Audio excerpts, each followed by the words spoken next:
Bueno, pues vamos a empezar. Primero que nada, quiero agradecerles por por haber tenido la fuerza de voluntad de haberse levantado hoy, día sábado a las 10 de la mañana para tomar un curso. Créanme que va a ser una información que les va a favorecer en todas las circunstancias, porque aunque pareciera muy notable a veces el conocimiento que tuviéramos sobre ciertas cuestiones, pues no entendemos a veces el trasfondo de las cosas, ¿no? Entonces, primero que nada, pues quiero agradecer a todos los que están aquí presentes, por estarnos acompañando en este día. Y pues bueno, me presento, no está por demás, soy el licenciado Brian Velázquez, soy abogado, me especializo en la materia penal, en el nuevo sistema de justicia penal y juicios orales. Y pues bueno, la temática es actuación ante una detención. Básicamente, lo que vamos a abordar, a pesar de que sea una conferencia para todo público en general y que veo que varios de los que estamos aquí conectados, tienen conocimiento del derecho, este, pues es entender, primero que nada, el trasfondo de qué debemos de entender con una detención por parte de la policía o de cualquier autoridad y si existen o no facultades por parte de la autoridad para podernos detener. A veces tenemos una noción sesgada de si es constitucional o no una detención, de si se lleva a cabo o no conforme a la legalidad de las cosas. Entonces, pues vamos a comenzar. Empezaré a dar unos antecedentes, para tener claro, dónde se fundamenta todas estas cuestiones y bueno, vamos a darle para adelante. ¿Qué debemos de entender por una actuación ante una detención? Bueno, pues nosotros como ciudadanos tenemos ciertos derechos que están establecidos en la Constitución, que obviamente entre esos derechos, pues muchos de ellos están restringidos o limitados, ¿sale? Entonces debemos de entender que nuestros derechos, si bien pueden ser absolutos, también están restringidos por parte del Estado. Entonces, vamos a empezar a dar como información de antecedente, pues lo siguiente. Marco constitucional, bueno, pues todos conocemos y sabemos que nuestros derechos están plasmados en la Constitución, pero realmente sabemos en qué apartados están nuestros derechos, dónde están nuestros derechos, porque es bien fácil mencionarle a la autoridad, es que eso es parte de mi derecho y por lo tanto debes de respetarlo porque viene en la Constitución. Sí, pero en algún momento nos hemos detenido a estudiar cuáles son nuestros derechos. ¿Y por qué se los pregunto? Porque la cuestión de legalidad debe de ser una cultura que debemos de tener los mexicanos. Es decir, todos, absolutamente, no nomás aquellos que nos dedicamos al tema del litigio, de la abogacía, todos debemos de tener conocimiento en dónde están establecidos dichos derechos. Pues bueno, la Constitución está conformada por dos partes. La primera se le conoce como la parte dogmática y la segunda como la parte orgánica, la cual contiene 136 artículos. ¿Qué es la parte dogmática? Pues bueno, en la dogmática se quedan consignadas las garantías individuales que se reconocen como derechos y libertades. Es decir, si ustedes quieren saber en dónde se establecen cuáles son los derechos que tenemos como ciudadanos mexicanos, bueno, vamos a estudiar desde el artículo 1 hasta el artículo 29, ¿sale? Y la segunda parte, que es la parte orgánica, es aquella que corresponde a la división de los poderes, es decir, la forma en que se organiza el Estado. Eso abarca desde el artículo 30 hasta el artículo 136, ¿sale? Entonces, ¿por qué es tan importante esto? Muchas de las veces, y digo, quisiera ahorita en unos momentos preguntarles.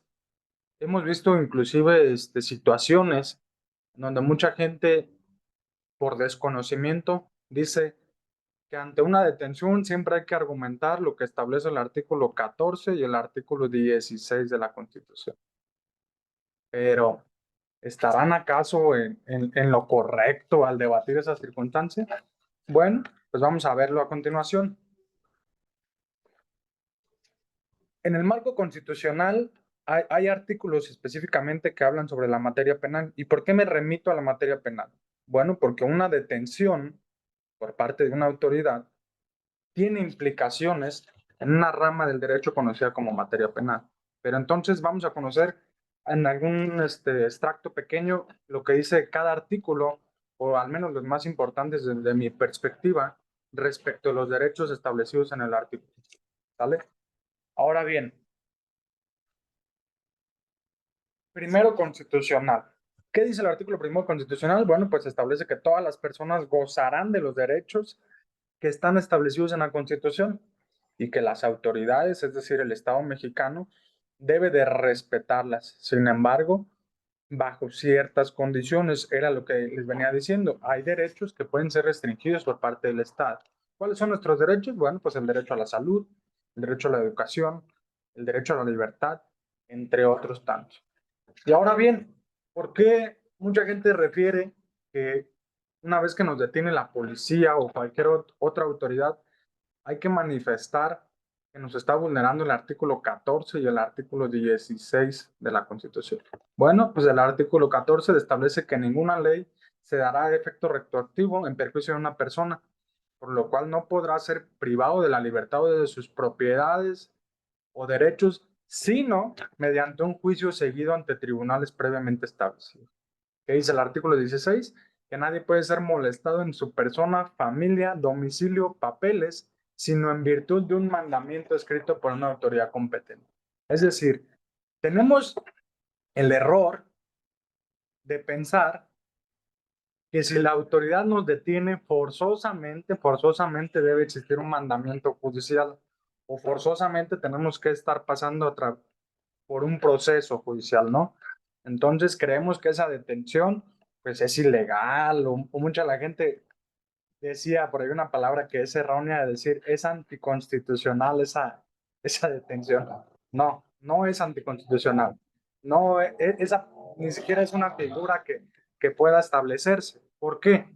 Porque dichos artículos los estamos interpretando de una manera errónea. ¿Por qué? Porque las detenciones no siempre tienen que ser bajo un mandamiento judicial. Y ahorita les voy a explicar por qué.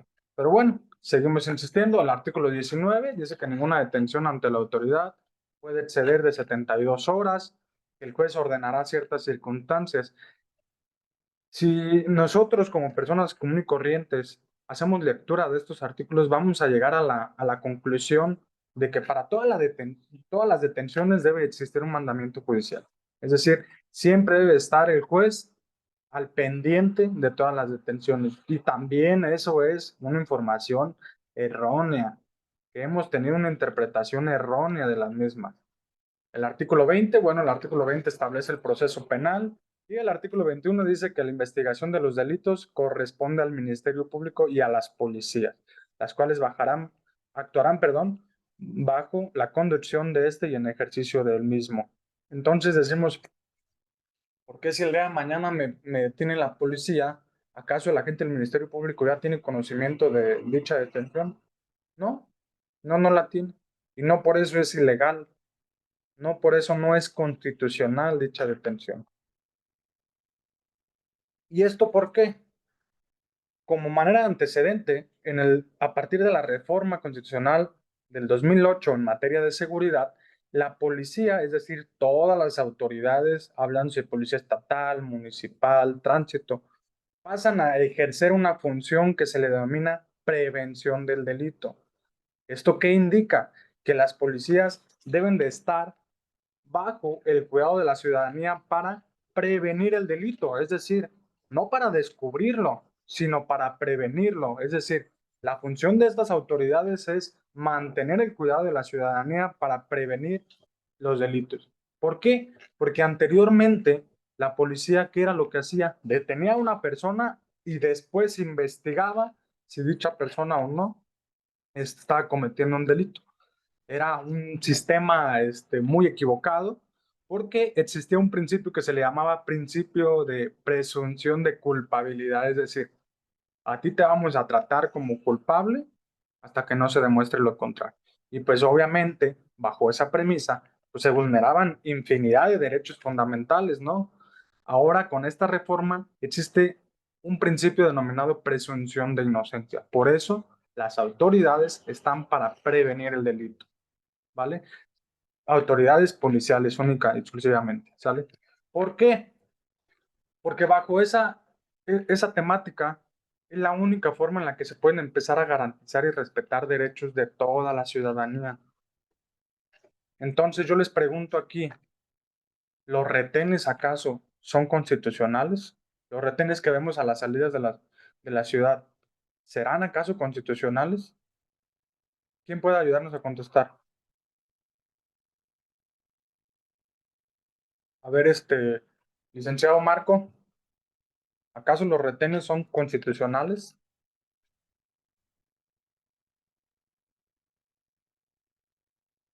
eh, por la política criminal que se ha implementado en los últimos tiempos, pudieran considerar que no son constitucionales. Sin embargo, son actuaciones que se realizan como en materia de prevención del delito en cuanto a las funciones de las corporaciones de seguridad.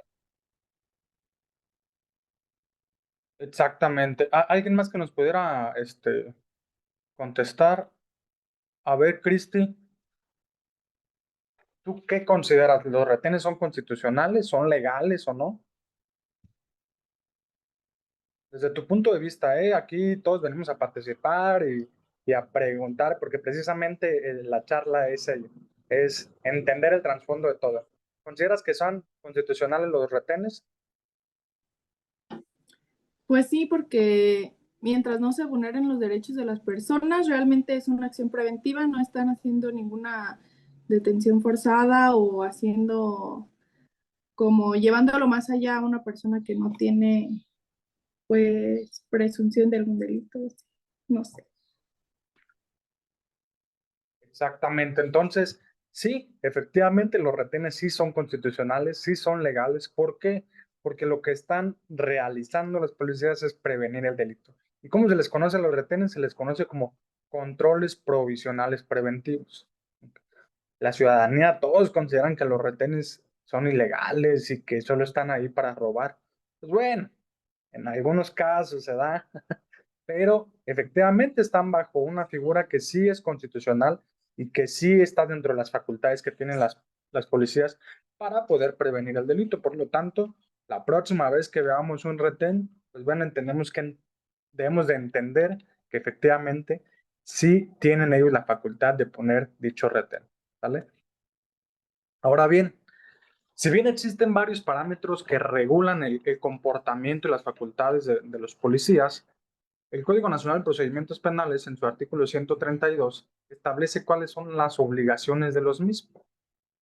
Existen diversas obligaciones que tienen los policías, entre ellos es recibir denuncias sobre hechos que pueden ser constitutivos de delito, recibir denuncias anónimas e inmediatamente hacerlo el conocimiento al MP, realizar detenciones en los casos que autoriza la Constitución, haciendo saber los derechos a las personas, impedir que se consumen los delitos, actuar bajo el mando del MP, practicar inspecciones, preservar el lugar de los hechos, entrevistar personas, requerir a las autoridades competentes y solicitar a las personas físicas información, documentos para fines de investigación. ¿Ven qué importante es esto? Requerir a las autoridades y solicitar a las personas físicas o morales información. Y el último, proporcionar atención a las víctimas de ofendidos. ¿Y esto por qué? Si nosotros nos vamos y seguimos adelantándonos en que el artículo 14 y el 16 estipulan que solo sea bajo un mandamiento judicial la forma en la que nos soliciten información o nos priven de nuestra libertad o posesiones, pues estamos obviamente bajo una perspectiva de interpretación errónea porque este artículo dice todo lo contrario. Dice que ellos nos pueden requerir documentos para fines de investigación, que pueden realizar detenciones en los casos que autorice la Constitución, recibir denuncias, etcétera. Entonces, aquí es donde vamos a empezar a entender el trasfondo de por qué sí los policías pueden realizar dichas circunstancias.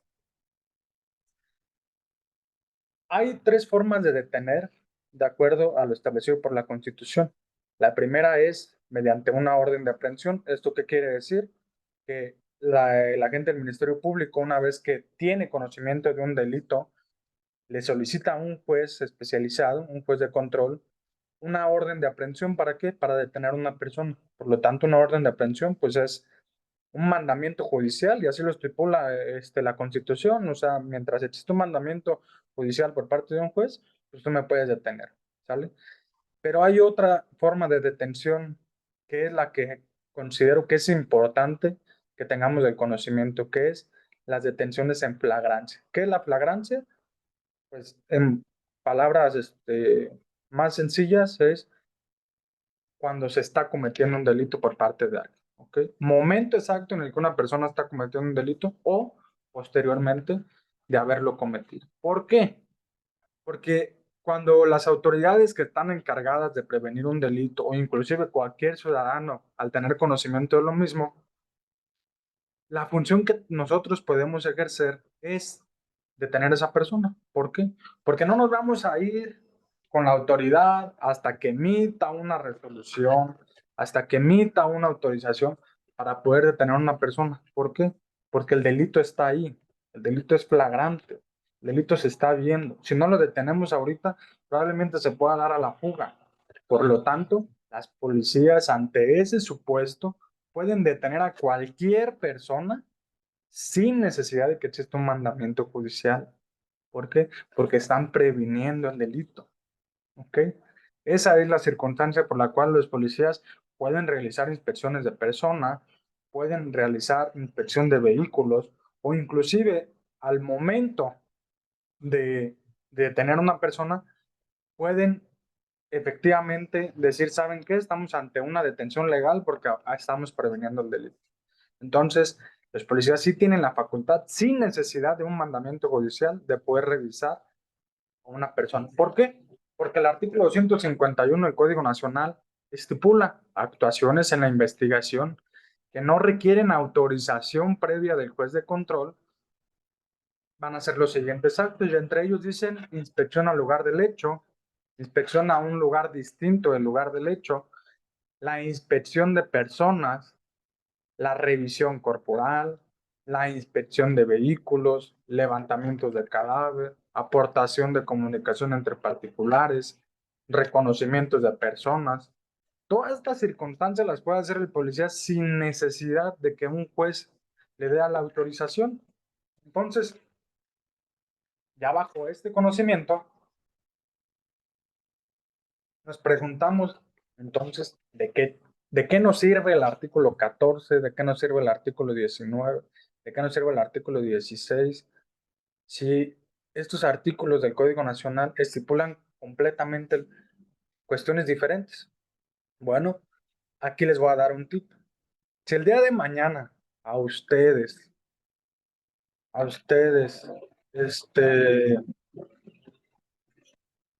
los llegan a detener y los policías les refieren este artículo, que porque el artículo 251 les permite a ellos realizar inspección de personas, aquí está el tip. El artículo dice actuaciones en la investigación, ¿vale? Entonces ustedes háganle del conocimiento al policía cuál es la investigación formal que existe en contra de ustedes para que ellos puedan realizar esta inspección. ¿Por qué? Porque las detenciones no pueden ser por simple analogía. Las detenciones deben de ser bajo ciertas premisas y es lo que les voy a explicar ahorita. Entonces, sí, efectivamente, los policías pueden realizar inspecciones corporales a vehículos, etcétera, previniendo el delito. Sí, pero ¿qué investigación formal se está siguiendo en nuestra contra? Ninguna. Por lo tanto, también los policías conocen erróneamente estos artículos y tratan de aplicarlos a la ciudadanía que desconocemos de lo mismo. ¿Y esto por qué? Aquí es donde sí quisiera que pusieran toda la atención, porque esto es lo que les va a hacer entender cuando un policía, en su facultad de prevención del delito, puede o no detener a una persona. Ahí van. La Suprema Corte estableció un criterio denominado niveles de contacto. ¿Qué son los niveles de contacto? Pues bueno, es el acercamiento de una autoridad con la ciudadanía. Y esos niveles son parámetros que tiene la autoridad para poder prevenir un delito. Es decir, ok, entonces ya entendimos que sí nos pueden detener siempre y cuando estén previniendo un delito. Sí, pero ¿bajo qué parámetros? Bueno, pues son los siguientes. Primer nivel de contacto, ese es aleatorio, ¿ok? No debe de existir ningún motivo por parte de nosotros para que la autoridad nos detenga y nos pregunte, a dónde te diriges, a qué te dedicas, muéstrame tus documentos. Esa circunstancia es aleatoria, es decir, si el día de mañana la policía, ustedes no sé, van de salida a Morelia y ahí siempre se pone un retén, de repente te orillan y te preguntan muy buenas tardes, ¿a dónde se dirigen? Ah, voy a la ciudad de Morelia. ¿A qué se dedican? Soy abogado. Ah, muy bien. Que tenga buen día. ¿Por qué? Porque es parte de prevenir el delito. Este primer nivel es aleatorio, ¿vale? Si bien es cierto, nos está restringiendo un derecho que puede ser el libre tránsito, la libertad personal, no nos está vulnerando como tal un derecho. ¿Por qué? Porque está haciendo su función. Ahora bien, existe un segundo nivel de contacto. Este segundo nivel de contacto ya implica una restricción temporal a nuestros derechos, que es cuando te piden que te detengas y empiezan a hacer una revisión por el exterior del vehículo, te piden tu tarjeta de circulación, te piden tu licencia de conducir, verifican que efectivamente el número de serie corresponda con el número de la tarjeta de circulación. ¿Esto que implica una restricción temporal a nuestros derechos? Sí, pero hasta este momento, no se está haciendo ninguna revisión a nuestra persona. Única y exclusivamente están previniendo el delito, ¿vale? ¿Por qué? Porque puede ser que a lo mejor hay una alteración en el número de serie. Puede ser que a lo mejor tu carro no traiga placa y por eso te detienen y quieren entender si efectivamente hay pues una discrepancia entre los documentos que traes. Sin embargo, ese segundo nivel también está justificado, entendámoslo así. Pero aquí viene ya lo interesante. Existe de ese mismo segundo nivel de contacto, se le denomina grado mayor. ¿Qué quiere decir? Que los policías ya están conociendo o están percibiendo un delito y por lo tanto ahí sí ya va a ser una detención en sentido estricto. Ahí sí ya nos están vulnerando un derecho, pero ese derecho esa vulneración tiene que estar justificada. ¿Y justificada de qué forma? Justificada de un concepto que se le conoce como sospecha razonable. Es decir, si nosotros vamos en nuestro vehículo circulando y de repente los policías nos dicen que nos orillemos, nos preguntan nuestro nombre y al hacer la inspección por fuera del vehículo se dan cuenta que uno lleva consigo un arma de fuego, ¿qué creen que va a pasar? Pues nos van a detener. ¿Por qué? Porque están ante la sospecha razonable en que se está cometiendo un delito. ¿Ok? Y ahí no nos están vulnerando ningún derecho porque su función de ellos precisamente es esa, prevenir un delito, ¿vale? Pero aquí, ¿qué es lo que nosotros como ciudadanos debemos de tener del conocimiento? Que esa sospecha razonable debe de ser objetiva, ¿vale? Esa inferencia de actitud sospechosa debe de ser objetiva, no debe de basarse bajo ninguna circunstancia por apariencias físicas, es decir, por cuestiones discriminatorias, porque muchas veces lo hemos visto. Uno va en su carro, trae corridos, trae narcocorridos a todo volumen y te paran. Te quieren hacer una revisión de rutina. ¿Por qué? Porque traigo narcocorridos, porque ando vestido de cholo, porque traigo lentes oscuros, porque ando en una RAM y se ve placosa. ¿Acaso es una sospecha razonable para que la autoridad me detenga y quiera realizar una inspección? Desde mi punto de vista, no. Y desde el punto de vista jurídico, no lo es. ¿Por qué? Porque cada quien es libre de escuchar la música que quiera, de vestirse como quiera, y eso no implica en ningún momento ninguna sospecha de que nosotros podamos estar cometiendo un delito. Está bien, a lo mejor sí puedo traer armas, pero no me pueden detener por esa circunstancia, ¿sale?